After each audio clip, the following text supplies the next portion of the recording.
de Deus, nós temos projeto hoje em 9 estados brasileiros. Nós fornecemos material pedagógico para cursos de teologia e também implementamos institutos, seminários e faculdade de teologia aqui no país. Estamos nesse ramo já há muito tempo e, graças a Deus, pela parceria e pela amizade, em Goiânia brota uma igreja, nós estamos lá juntamente como parceiros. Romanos 12, versículo 1 e o versículo 2. Rogo-vos, pois, irmãos, pela compaixão de Deus, que apresenteis o vosso corpo em sacrifício vivo, santo e agradável a Deus, que é o vosso culto racional, o culto da mente.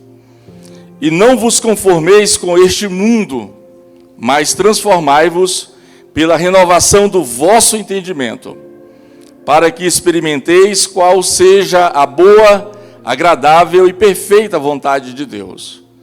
Somente esses 2 versículos.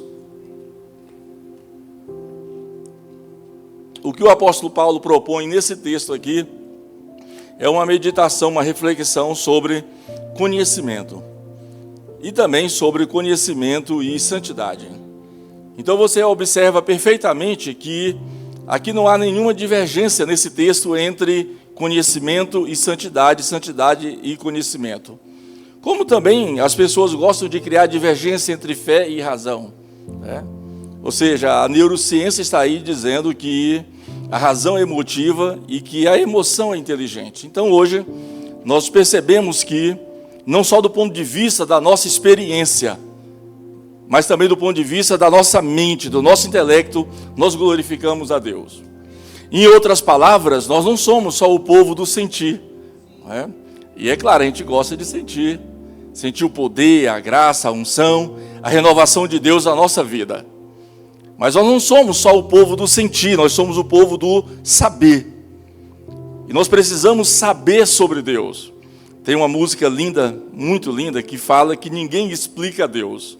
Evidentemente que o compositor não percebeu que toda a Bíblia é uma explicação sobre Deus, sobre quem Ele é, o que Ele faz, os seus atributos, os seus desígnios, as suas obras, as suas intervenções, a sua soberania, o seu amor, a sua graça, a sua bondade. Ou seja, toda a Bíblia é uma explicação sobre Deus. É por isso que a proposta dessa mensagem é sobre o conhecimento do santo. Eu coloco o tema quando as pessoas pedem. A irmã me pediu o tema porque geralmente eu não me dou muito bem com o tema. Logo no começo eu saio do tema e depois talvez nunca mais eu volte ao tema. Mas vamos lá, vamos ver se a gente consegue falar sobre o conhecimento do santo. O conhecimento de Deus, ele tem as suas implicações. Um pastor, teólogo anglicano chamado James Arnold Packer, ele disse que o conhecimento de Deus faz 2 coisas nas nossas vidas. Eu já disse isso aos alunos, e disse aos alunos das 3 turmas, que o conhecimento de Deus, em primeiro lugar, ele nos humilha. Os irmãos que estão formando aqui, eles não entraram para um seminário para obterem conhecimento e ficarem enrijecidos, estáticos, parados com esse conhecimento. Mas o conhecimento que ora eles obtiveram, com todos os professores, com todos os materiais didáticos, é um conhecimento que os faz servos de Deus, servos da palavra de Deus. Então o Packer fala que o conhecimento de Deus nos humilha, porque é o conhecimento de Deus que nos faz conhecer a Deus. Conhecer o quão Ele é grande, o quão Ele é poderoso, o quão Ele é maravilhoso. E quanto mais nós somos imersos, embebidos, envoltos em Deus, no conhecimento de Deus, na pessoa de Deus, mais nós descobrimos o quão somos pequenos, limitados, o quão a gente percebe que nada podemos, Ele está além das possibilidades.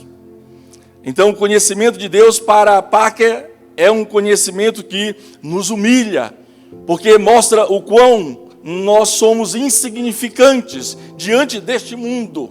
Não insignificantes no sentido de não termos valor, mas insignificante de que nada podemos se Deus não estiver conosco. Nada alcançaremos se Deus não nos der. Nada receberemos se Deus não abrir as portas e as bênçãos dele. Então, diante de Deus nós percebemos as nossas fragilidades. Diante de Deus nós percebemos, como disse Salomão, Deus criou o homem perfeito e este atraiu para si muitas complicações. É diante de Deus que nós percebemos os nossos medos, as nossas angústias e todas as nossas contradições ou as contradições da nossa vida. É diante de Deus que nós percebemos o quão nós somos finitos e Deus está além da infinitude ou da infinidade. É diante de Deus que nós percebemos a nossa pequenez, diante de um Deus que é muito maior do que o que você pensa. E o Parker disse que o conhecimento de Deus, além de nos humilhar, o conhecimento de Deus, ele areja a nossa mente. A expressão original desse autor é que o conhecimento de Deus alarga, expande a nossa mente. Você quer ter uma mente turbinada, uma mente empoderada, uma mente com um raciocínio eficiente? Pense em Deus. Curve a sua mente em Deus. Use a sua mente para glorificar a Deus. Use a sua mente para entender que Deus é tudo na sua vida. Então, meus irmãos, o conhecimento de Deus alarga a nossa mente. Não há nada mais maravilhoso do que pensar em Deus. Não há nada mais maravilhoso do que mergulhar em Deus. Não há nada mais maravilhoso do que sentir a presença verdadeira de Deus. Não é uma presença só no domingo, mas é uma presença na segunda, terça, quarta, quinta, sexta, sábado, domingo. É uma presença constante, duradoura. É uma presença que está conosco, nos conduzindo em todos os nossos passos. O texto que nós lemos, Paulo está dizendo: rogo-vos, pois, irmãos, pela compaixão de Deus. Então Paulo está propondo que todos nós apresentemos o nosso corpo diante de Deus. A Bíblia trabalha claramente sobre a teologia do corpo, a dignidade do corpo, a preservação do corpo, a essência do corpo, dentre outras questões. E Paulo aqui diz que devemos apresentar o vosso corpo, que apresenteis o vosso corpo em sacrifício vivo. Ou seja, em outras palavras, Paulo não está falando aqui de uma automutilação, não é? Um autossofrimento, uma autopiedade, uma vida de autocomiseração. Não é isso. Uma vida de vitimismo, não. Paulo está dizendo que o seu corpo deve ser apresentado em sacrifício diante de Deus. Ou seja, em outras palavras, a sua mente tem que glorificar a Deus, o seu coração tem que glorificar a Deus, todo o seu ser. É por isso que a Escritura, através do salmista, nos instrui que tudo que tem fôlego, louve ao Senhor. E aqui diz: apresentei o vosso corpo vivo. Não é um corpo mórbido, estático. Não é um corpo insensível à presença de Deus, mas é um corpo vivo. E aí o texto continua: santo. Ou seja, a santificação do corpo é algo trabalhado em toda a Escritura. Deus no Éden fala com o homem diariamente. Todos os dias o homem tinha aquele momento de insight, aquele momento especial em que ele recebia, percebia, sentia e estava diariamente na presença de Deus. Ou seja, ele só estava na presença de Deus porque ele estava em pé, porque ele estava santificado, ele estava apto a estar na presença de Deus. A Escritura claramente fala que Deus não aceita o profano. não aceita a mundanidade, não aceita a sujidade da nossa vida. A Escritura fala que para que possamos nos apresentar diante de Deus, nós precisamos estar no status de santidade. A santidade, o ser santo aqui, na perspectiva do apóstolo Paulo, não é uma campanha de santidade. Não é uma vida em que aqui, ali, acolá, nós buscamos momentos de santificação. Não. O que Paulo está propondo aqui é que a santificação na sua vida seja um estilo de vida. A santificação na sua vida seja uma forma de pensar. Não é pensar com pensamentos promíscuos. Não é guardar em si mesmo uma lógica perversa, mundana. Mas é uma forma de pensar em que você usa a sua mente e inclusive o seu próprio corpo para pensar conforme a lógica de Deus. Pensar conforme a lógica de Deus é pensar biblicamente, é pensar com todos os seus pensamentos curvados, reverentemente, gravitando em torno da presença de Jesus Cristo. E aqui o apóstolo diz: santo e agradável diante de Deus. Ou seja, santidade aqui tem a ver com o corpo santificado, tem a ver aqui com o status da sua vida. Qual é o status que você põe, por exemplo, na rede social? Não é verdade? Muitos adultos com mentalidade ainda de pessoas mais novas, adolescentes, colocam lá nas redes sociais, se sentindo triste, né? Antes de tudo, além de adulto, ele atropelou a gramática, né? Se sentindo triste, né? E nós vivemos uma época que as pessoas não falam dos seus dilemas para o seu pastor, para a sua pastora, mas falam nas redes sociais. Nós vivemos uma época que a gente não elogia os nossos líderes, mas os criticamos nas redes sociais. É verdade, pastor? É verdade. É verdade, igreja? Olha, mas estima o seu pastor, sua pastora. A Escritura diz: tende-vos na mais alta honra. Tende-vos os vossos pastores. O texto sacro usa a expressão: tende os vossos guias. Guias. Irmãos, você olha para mim e me vê com essa carinha de bebê, mas eu tenho 25 anos que eu sou pastor ordenado pela convenção. 25 anos. Eu fui ordenado, eu tinha 24 anos de idade. Já fui pastor de algumas igrejas. Os alunos que me conheceram quando eu era pastor, essa piada você já conhece. Ah, você não está pastoreando mais não? Eu disse: não estou pastoreando, eu estou agora só dando aula. Ah, então você não está fazendo nada, só dando aula? Eu virei vagabundo, eu sou professor agora. Não é verdade? Então, porque o ser pastor é ter uma vida de identificação. Ser pastor é ter recebido a graça de Deus e a capacidade para acolher você, para instruir você, para amar você. Amar também, pastor Luiz, pastor Luciano, os que nos criticam, não é verdade? Não é verdade, pastor? Saiu mais baixo agora, a verdade desse é mais baixo. Mas é verdade, né, pastor? Né, pastores? Santo e agradável a Deus, que é o vosso culto racional. Para Paulo, o culto começa na mente. Quando você lê nos textos hebraicos a palavra, por exemplo, coração. E a gente usa muito a expressão coração, principalmente para falar dos nossos sentimentos e não das nossas ações. A Escritura é bem clara a respeito do termo coração. A maioria das vezes, quase 65%, das ocorrências quando aparece a palavra coração, tem a ver com a tua mente. Tem a ver com o seu cérebro. Tem a ver com a maneira como você pensa. Ou seja, então coração na Bíblia, na maioria dos textos, tem a ver com razão, tem a ver com intelecto, tem a ver com raciocínio, tem a ver com o pensar. Depois, coração, em 20% das ocorrências da Bíblia, inclusive no texto hebraico, tem a ver com volição. Coração tem a ver com vontade, com querer, com poder, com decisão.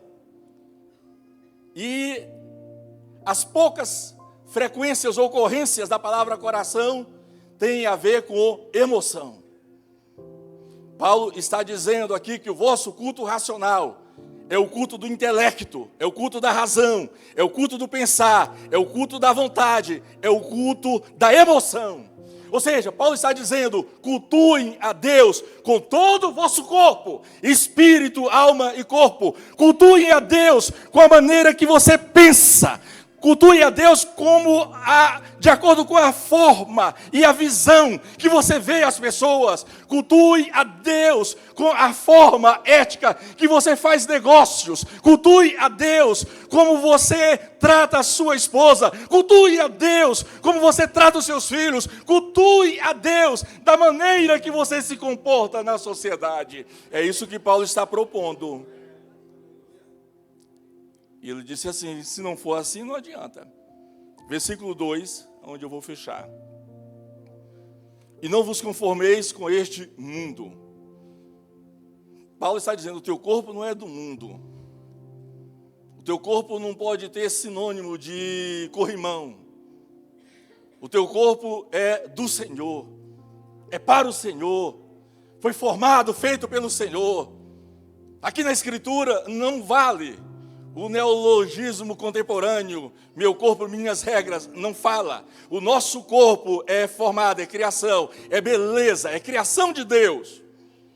Paulo fala à igreja de Corinto, vocês por acaso não sabem que o vosso corpo é templo, tabernáculo, casa, morada do Espírito Santo? Vocês por acaso não sabem disso? Paulo está perguntando, o teu corpo é a habitação de Deus, irmãos. É onde você sente a Deus. É envolto por Deus. É levantado por Deus. O teu corpo é onde está a morada de Deus. Pense em um Deus que criou o micro e o macro mundo. Criou o sistema lunar, solar, estelar. Todas as galáxias. Esse Deus resolveu morar dentro de você. Dentro de você.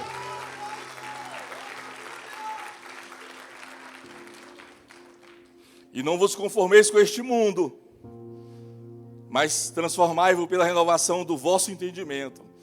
Então a proposta de Paulo é que a santificação esteja no nosso espírito, esteja na nossa alma, esteja no nosso corpo, esteja integralmente na forma como você pensa, integralmente na forma como você percebe, integralmente na forma como você é. E Paulo diz, transformai-vos pela renovação do vosso entendimento. A santificação é um processo do Espírito Santo. É o Espírito Santo que nos santifica através de 3 ações. Paulo, escrevendo a Tito, disse, não por obra de justiça que houvéssemos feito. Capítulo 2 e capítulo 3, Paulo está dizendo isso. Não por obra de justiça que houvéssemos feito, mas segundo a sua misericórdia, ele nos salvou mediante o lavar renovador e regenerador do Espírito Santo. Então, quem te regenera, quem te lava é o Espírito Santo. É isso que Paulo está dizendo. Além do Espírito Santo te renovar, isso são expressões para santificação, renovação, limpeza, lavagem, purificação. São expressões de Levítico para dizer que o nosso Deus é santo, portanto, também devemos responder com santidade. Sede santos, porque o vosso Deus também é santo. E aqui o apóstolo Paulo disse para que experimenteis renovação do vosso entendimento. Ou seja, o Espírito Santo é quem te santifica. O Senhor Jesus também nos santifica em 2 ações. Primeiro, pelo seu sangue. Apocalipse capítulo 1, versículo 5 diz assim, da parte de Jesus Cristo, a fiel testemunha, o primogênito dos mortos, o soberano dos reis da terra, aquele que nos ama e pelo seu sangue nos libertou dos nossos pecados. Então o Espírito Santo te santifica, o sangue de Jesus te santifica. Em terceiro lugar, A palavra de Deus te santifica. João 17:17, o Senhor Jesus nos diz e declara: santifica-os na verdade. A tua palavra é a verdade. Aqui 2 anos de estudos pela palavra. Não é estudo apenas da perspectiva epistemológica, teórica, pedagógica, teológica. Estudo é importante. Mas 2 anos de estudos, onde o objeto desse estudo, ou seja, o próprio Deus, os estava lhes conduzindo. A cada vez que você aprendia com um professor, com uma professora sobre Deus, esse conhecimento implicava em mudança de vida, em percepção sobre Deus. Então, Paulo fechando aqui, para que experimenteis. Por que deve ter santificação na nossa vida? Por que devemos adotar este estilo na nossa vida? Qual é o seu estilo de vida? É ser violento, psicologicamente, fisicamente, com a sua família? Qual é o seu estilo de vida? É ser um líder que só navega em águas rasas, mas muito rasas? Qual é o seu estilo de vida? É ser todo atrapalhado nos seus negócios? Qual é o seu estilo de vida? É buscar a presença de Deus? E aí Paulo disse que tudo isso é ou seja, tem um fim, tem um objetivo, tem um foco, é para que experimenteis qual é a boa, agradável e perfeita vontade de Deus. Então a santificação, a santidade é a rota, é o caminho que você tem que trilhar para conhecer definitivamente qual é a boa, a agradável e perfeita vontade de Deus. Repare que você tem a oportunidade de fazer o que Paulo recomenda várias vezes. Renove pela transformação da vossa mente. Abandone essa mente para lá de sistemática. Tão sistemática que você está preso na síndrome de Gabriela. Nasci assim, sou sempre assim e nunca mudarei, serei sempre assim. Deus propõe uma maneira nova de você pensar. Deus propõe um estilo novo para a sua vida, que é a vida santificada. Fiquemos em pé. Pediu para o pastor Luiz a autorização, fazer uma oração aqui, pastor Luiz. Você deseja agradar a Deus? Sim ou não? Você deseja ter uma vida reta diante de Deus? Você deseja, de verdade, abandonar esse estilo de vida que você sabe que não agrada a Deus? Você deseja? É o que nós propomos, é o que a Bíblia propõe, é o que o pastor Luiz, a pastora Luciene, é o que a igreja, Fé e Família propõe. Vivamos o estilo de vida santificada. Senhor, aqui estão os teus filhos, filhas, Senhor. Pessoas do teu coração, criadas pelo Senhor, educadas pelo Senhor.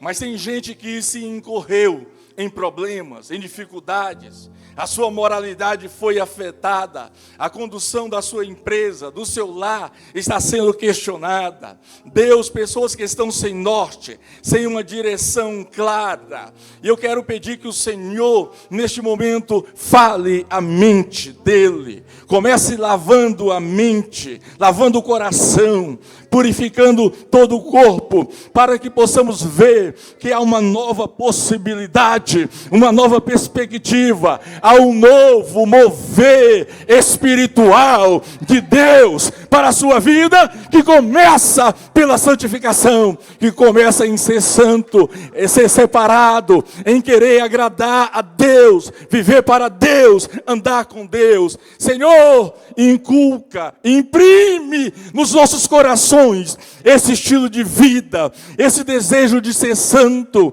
essa necessidade de conhecer o Senhor, não conhecer o Senhor apenas empiricamente, mas conhecer verdadeiramente o Senhor, a tua glória e a tua presença, em o nome de Jesus. Graças a Deus.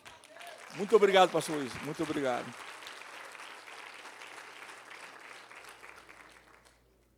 Meus irmãos, tomem assento. Deus te abençoe, em nome de Jesus.